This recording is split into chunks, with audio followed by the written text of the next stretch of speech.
Ang sabi niya, nag-start po ako na high blood noong 2017.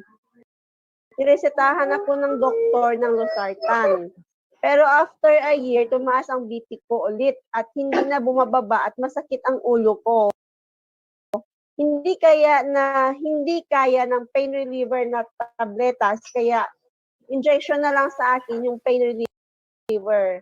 Kaya nawala ko sakit ng ulo ko. Tapos, binago na maintenance ko.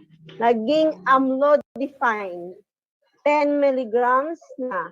After a year, nung nagpa-check up ako, request ko sa doktor na babaan niya milligram ng amlodipine kung naging 5 milligrams na lang.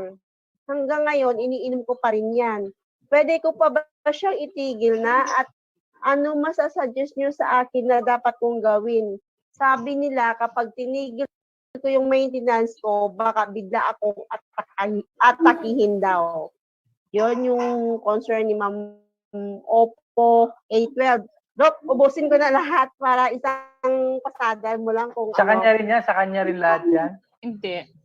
Iba naman po, ito kay Ma'am Ami. Kay Ma'am Ami naman. Dok, parehas ba yan? Paano ko sasagutin yung isa? Magkaiba, Dok, magkaiba. Sa puso naman yung isa. Sige, Dok, mamaya na lang din yung isa. Kasi yung amlodipine, ano yan eh. Calcium blanco. Yes, merong mga condition, for example, angina, mga ganon. Coronary artery.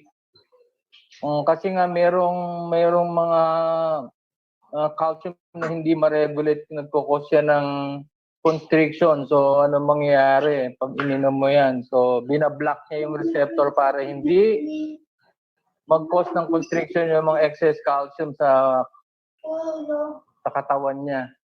Nagkukos ng ng high blood pressure niya kasi nga nagko-constrict na eh. So, talagang persado na yan. Yung puso na yan. So, ang ano ko lang, yun na nga. Kung iniinom niyo na wala naman din nangyayari, mag-isip-isip kayo at saka kung sasabihin, pag hininto, maatake. Sabi ko nga uli, ang problema kasi malapot na dugo. At saka sobrang mga mineral na hindi ma-regulate kasi hindi natin alam, baka mayroon tinatawag na leaky gut.